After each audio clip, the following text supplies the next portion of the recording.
Good morning. Welcome to the Unitarian Universalist Fellowship of the Emerald Coast. We are a covenantal community founded on loving kindness and a common devotion to our free faith. I'm Reverend Ruth Van Lillian, and it is my honor to serve here as the minister. My pronouns are she, her. I'm still in Pittsburgh, Association representing this wonderful. Those who are visiting with us and those who are streaming with us this morning. We are glad that you are all here. And of course, my fondest, affectionate greeting to all our members and friends that are here today. We hope in our service to touch hearts, to teach minds, to challenge spirits, and to comfort souls. May you find restoration and refreshment in our service today.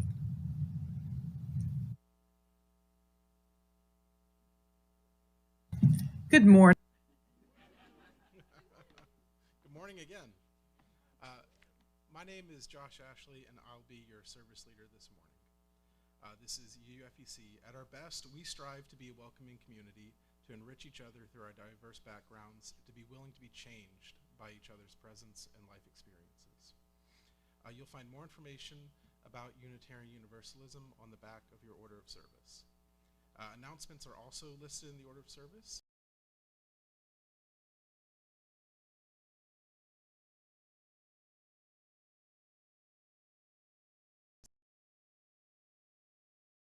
If you like to discuss current news headlines, then Extra is for you. The topic of Buddhistarians today is meditation insights and understanding of the Buddhist perspective of relative and absolute truth. It will be facilitated by Bill Campbell. We welcome Bill back from an extended absence due to heart surgery.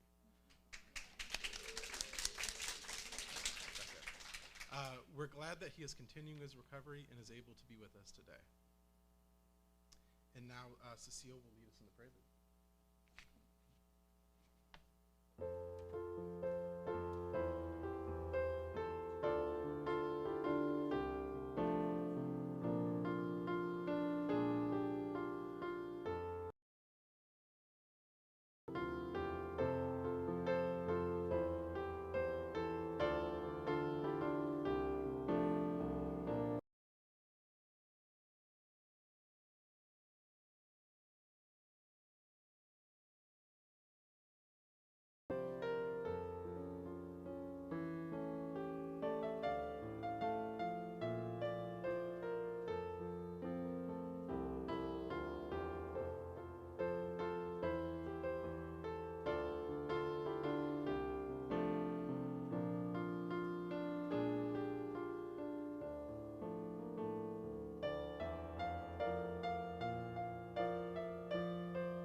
May we be reminded here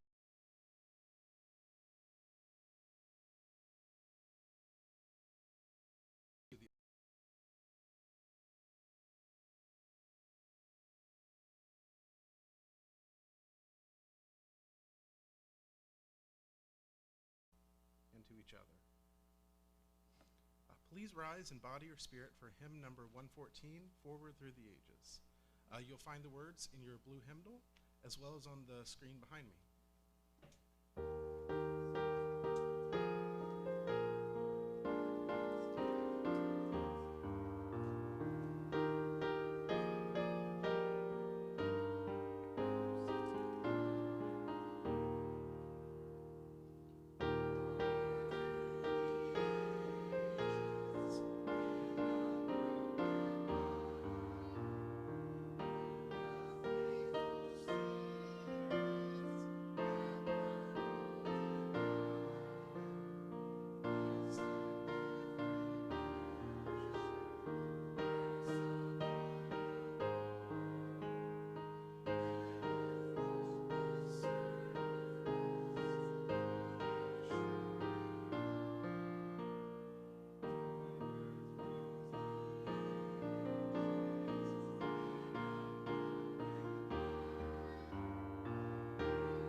I'd like to invite the children and the young at heart up forward for our Time for All Ages, which will be read by Liz Wilkins.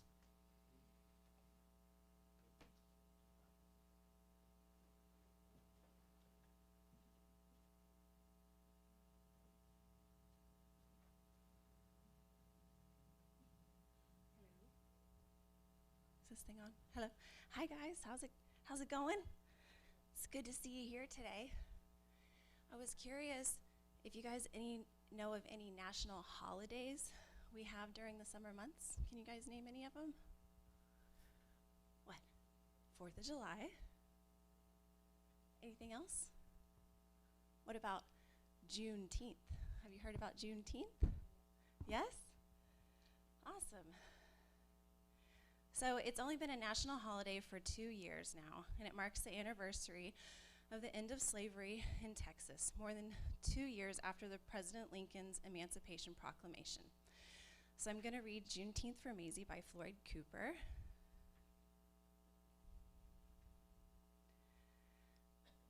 Maisie wants to play outside, but it's too late. It's getting dark. Maisie, it's time to stay inside. Maisie wants a cookie, but it's time for bed. Not now, little one. It's too close to bedtime.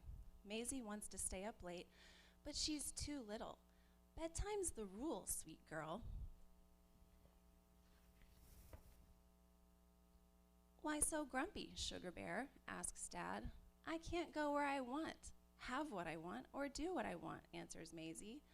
Well, tomorrow you can have a celebration, says Dad. What are we celebrating? Asks Maisie. We will celebrate the day your great-great-grandpa Mose crossed into liberty. The day will be celebrated by us and many more families on a day we call Juneteenth. Dad lifts Maisie into his arms. I bet you're tired of hearing no all the time. Well, great-great-great-grandpa Mose heard no even more. Grandpa away to sunset. He and the other enslaved people would be bone tired, but they had to keep going. Their enslavers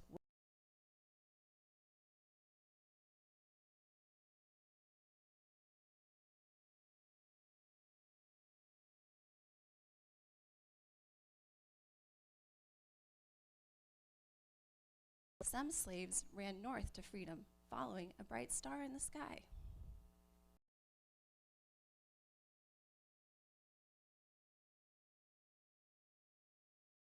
Proclamation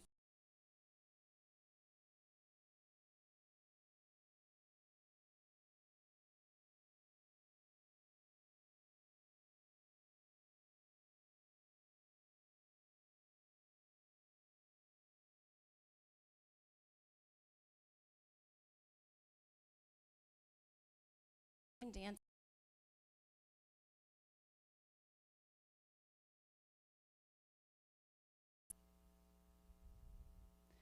Grandpa Mose and the others had found freedom.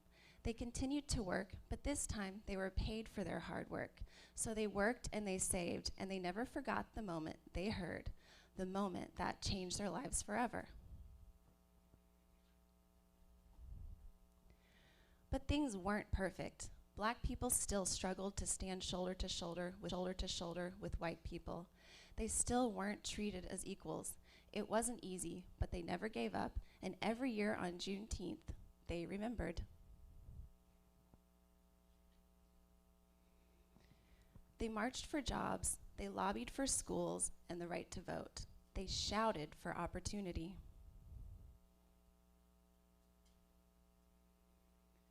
And every year on Juneteenth, they celebrated and remembered.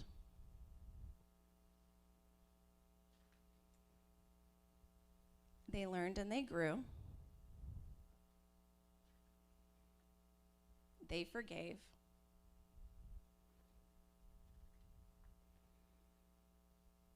They excelled.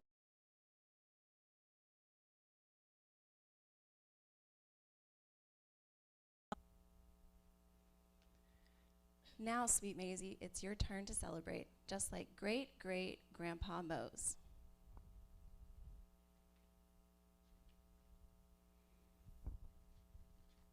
It's your turn, Maisie, to eat some barbecue and drink some strawberry pop.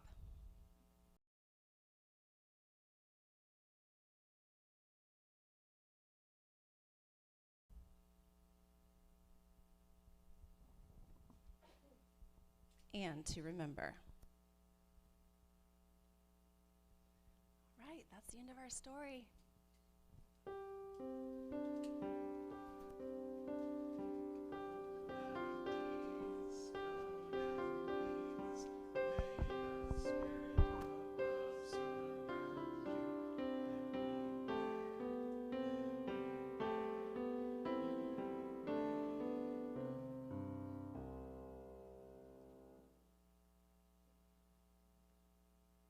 Tradition in our fellowship is the sharing of personal joys, milestones, and concerns during our worship service. This is a sacred time for us. It is for individuals who are experiencing significant events in their personal lives. We invite those individuals to come forward and place a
Our lives are busy and noisy, so this may be one of the few moments we get for just a moment of silence. So let's sit and breathe for a moment together, and then I'll say a few words from Susan Suchoki.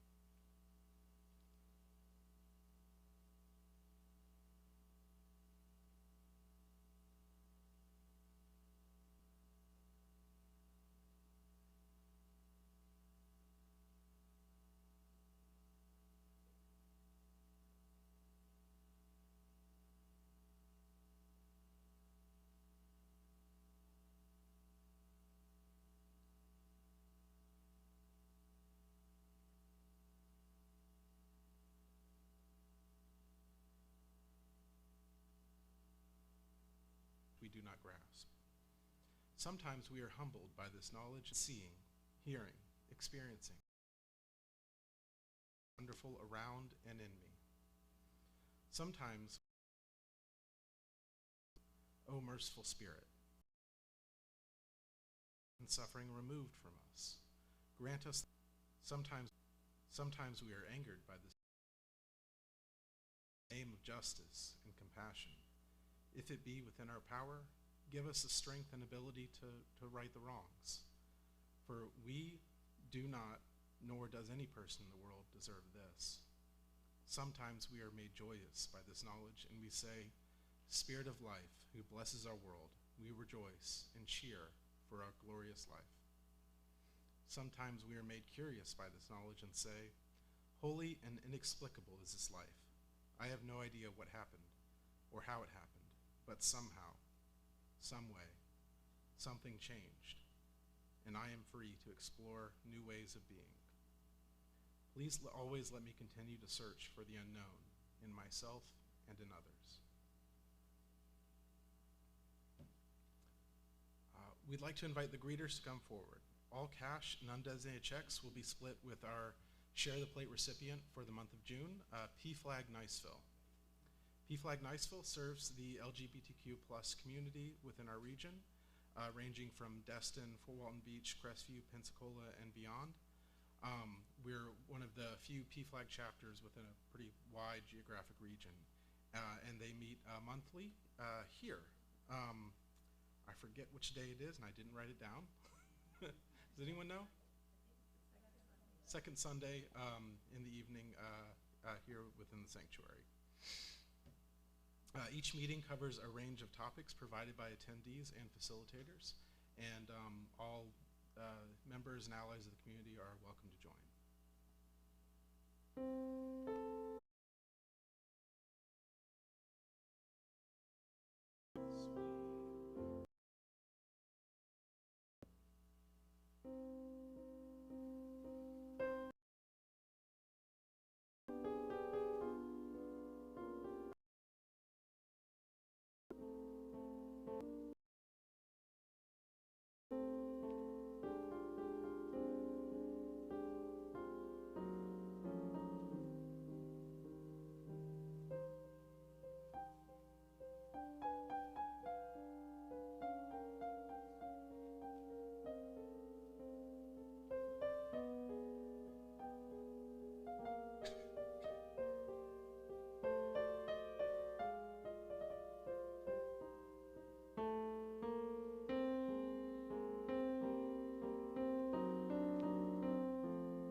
Our sermon this morning was originally delivered by our minister, Reverend Ruth Van Lillian. He is welcomed into full.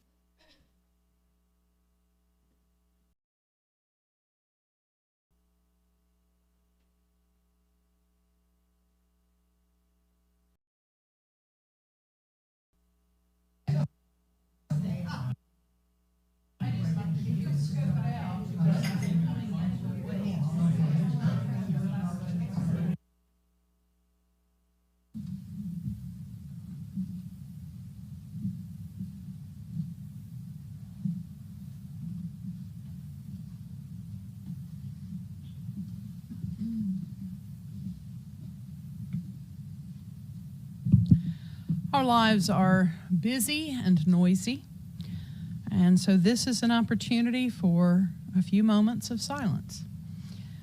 So as we engage the silence together, as we breathe together, let us remember that we are united.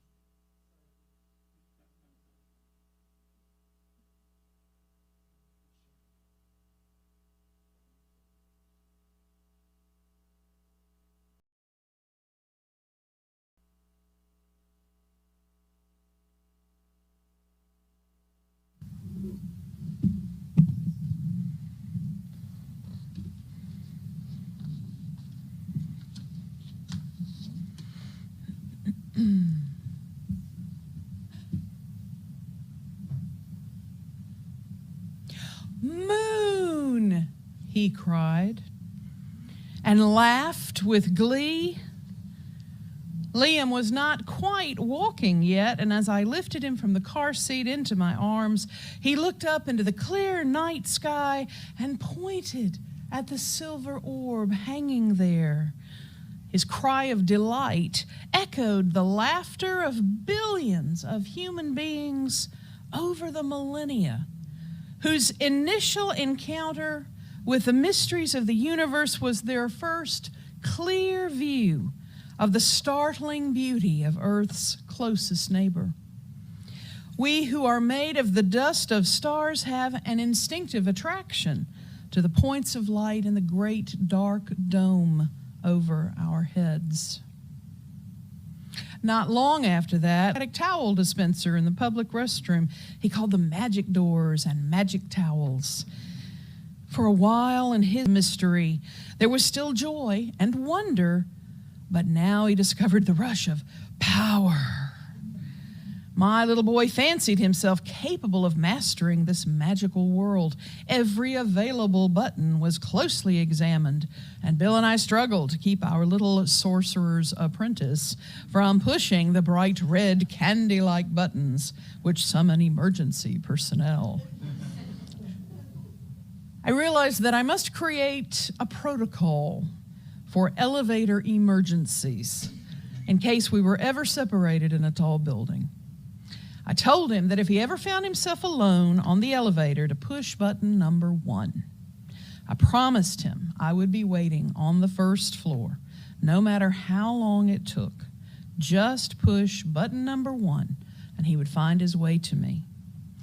This was my early attempt to help him understand and master one of the mysteries that fascinated him so. And then it happened. We had left the dentist's office and were headed to the car when Liam expressed a need for the restroom. Of course, it was right next to the dentist's office we had just left, and we were already downstairs. My other son, Angus, was getting impatient, so I decided to let my 7-year-old do a solo run in the elevator for the first time. Elevator, I told him to press button number 2. The doors closed. Angus and I waited in the lobby. We waited. And we waited. And finally, I began to get concerned and decided we better go after him. As I walked over to the elevator, I heard something. My mother's ears pricked up, sensing a child's distress. There it was again, a loud sob and cry of frustration. "Liam!" I cried at the elevator door. "Mommy!" came the plaintive voice from far away. "Mommy, help! Push the button, Liam." "I did. It won't go." He sobbed again. I reached over and pushed the elevator button on the wall. I heard the motor, felt the vibration as the elevator traveled down one floor from the second before the doors opened.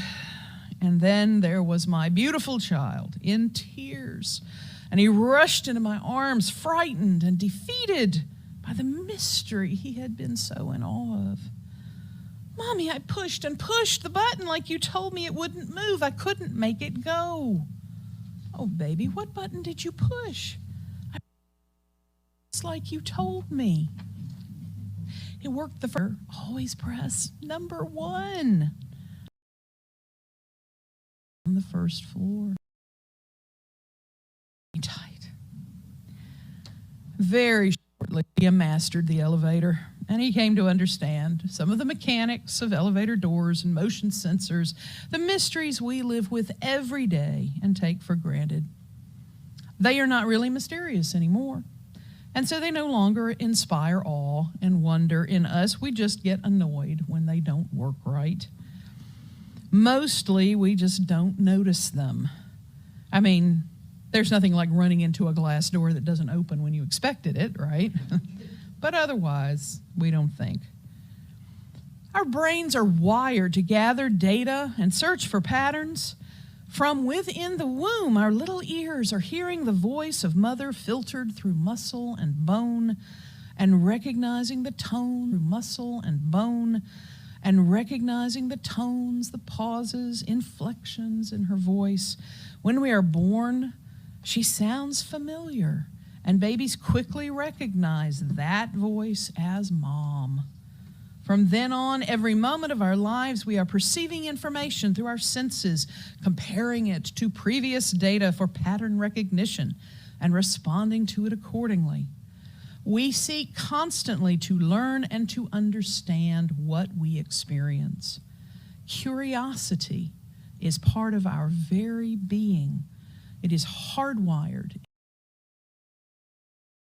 When we encounter things that don't fit the previous patterns,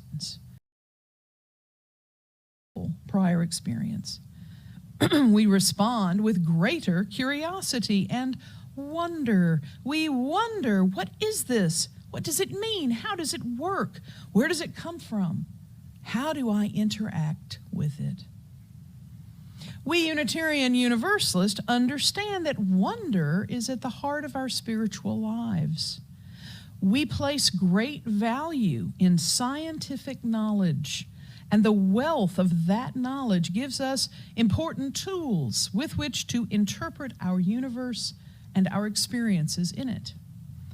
However, no matter how intelligent and how knowledgeable we may become, we eventually run into questions we can't answer.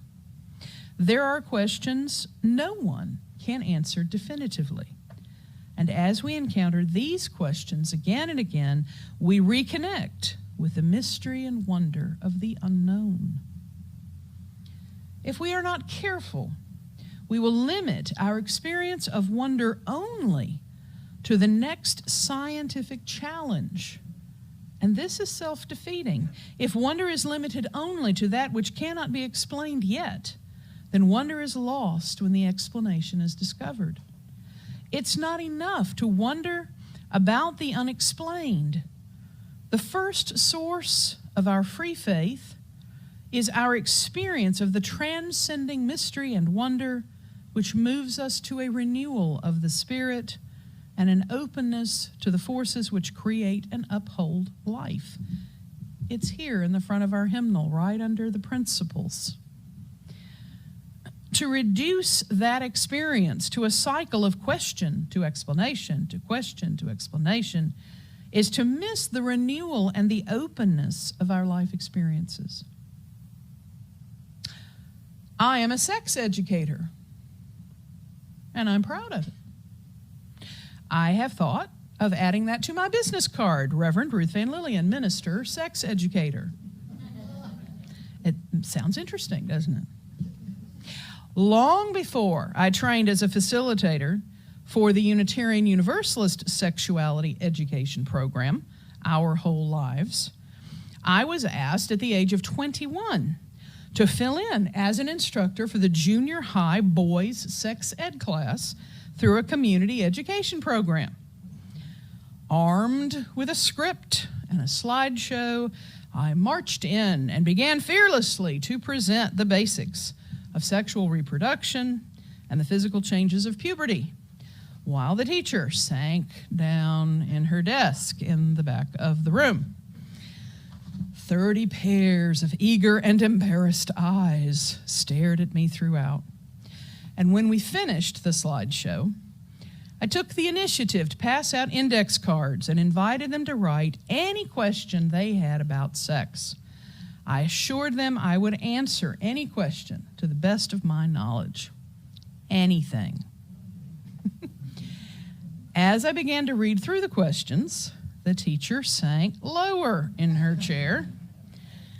There were a few rude jokes, but most of the questions were genuine, and most of them were about the biggest mystery of all for pubescent boys. You want to guess what that is? No, although that's certainly in there. It's girls, right? And more specifically, girls and sex. Now, no matter where these guys landed on the sexuality spectrum, and that was long before we started understanding non-binary and what that meant, the difference of appearance, plumbing, language, behavior, as the French say, le différence, that was the mystery. The other big mystery was themselves and their changing bodies and their thoughts and feelings about sex. Do we ever get these mysteries entirely figured out? There is no end of science about sex, literature about sex, art about sex, drama about sex. But it is still one of the greatest transcending mysteries of our lives, and we will none of us ever understand it all. What moves us more to a renewal of the spirit and an openness to the forces which literally create and uphold life? I took my sexuality education to a much higher level a few years later when I helped deliver my goddaughter. Her mother was a close friend, and she and her husband asked me to be their primary support person in the most important events in their lives.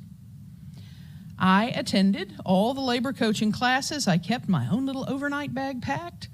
And when the day arrived, they called me, they picked me up on the way to the hospital, and I literally held my friend's hand all the way from the car to the labor room. I reminded her to breathe, and she leaned against me as they injected the epidural medication. The doctor wandered in and said, "We can hear you all down the hall. Breathe, breathe."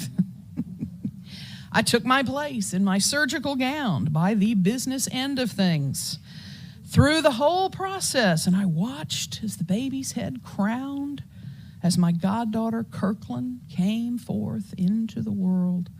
I even cut the umbilical cord. It was an extraordinary experience. Understanding it all as I did, the reproductive science, the biology, the logistics, the process, the preparation, none of it made the event any less mysterious and wonderful. Rather, it all came together in a profound experience that transcended everyday life and opened me again to the powerful forces which create and uphold life.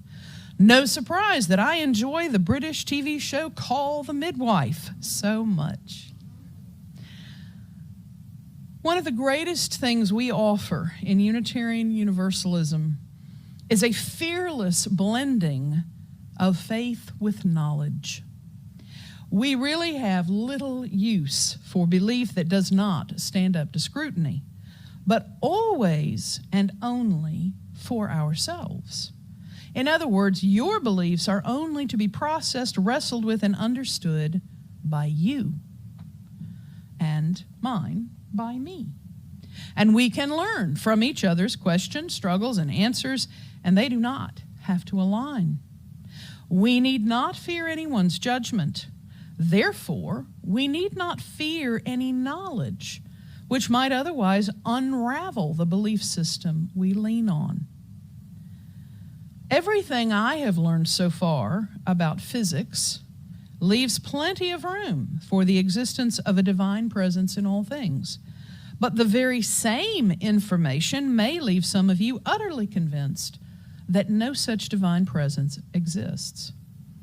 We can all still marvel at the wonders of the universe and embrace the forces which create and uphold life.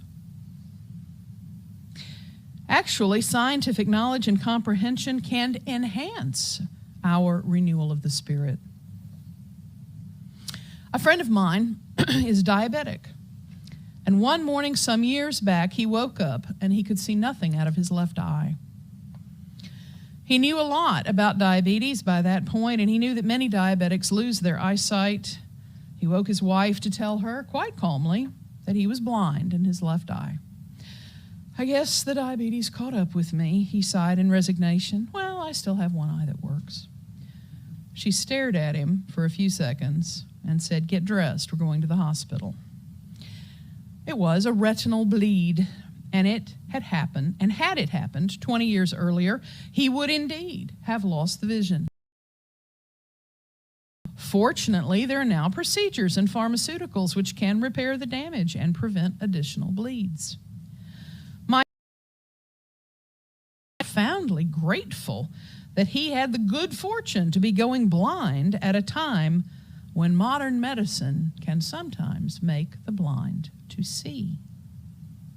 His retina specialist explained it all to him, how his diabetes caused problems in his small capillaries, which in turn ruptured in his eye and took blood away from part of the retina, which means the light in his eye had nowhere to land, etc., etc. The specialist explained it all. My friend is intelligent, a bit overeducated. He understood every word as well as any patient could. Made the experience of sight restored any less amazing. He wept from both eyes as he looked around the room after the procedure, overwhelmed with gratitude.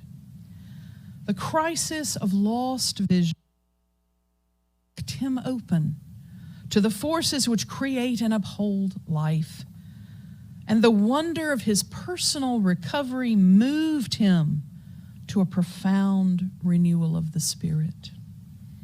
The mystery of why me? Why here? Why now? Transcended the completely explainable science of diabetic retinopathy and its treatment. We are indeed made of the dust of stars, stars that long ago exploded in supernova, spewing their particles and gases out into the blackness. Through the vast expanse of space, hard to comprehend. Those particles and gases traveled and mingled, came together and split apart, heated and cooled, spun around in spiral galaxies, and twirled off onto their paths, and somehow they ended up here, now, in the air we breathe, the food and the water we consume.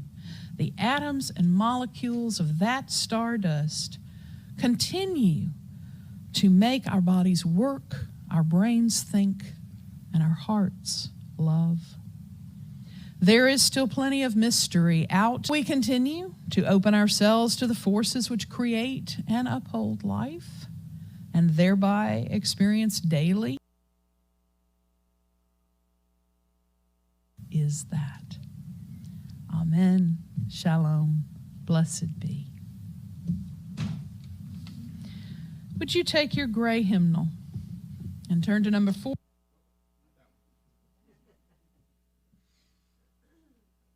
All right. Please rise and bow your spirit for hymn number 118, This Little Light of Mine. The words are in the hymnal as well as projected behind me.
in our hungering for meaning, in our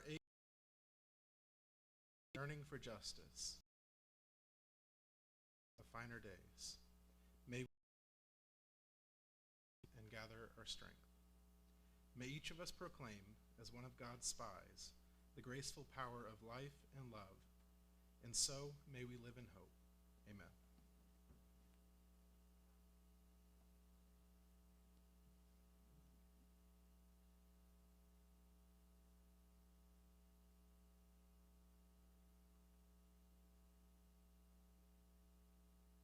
Please stay for the postlude and then for refreshments and second hour activities as we talked about earlier.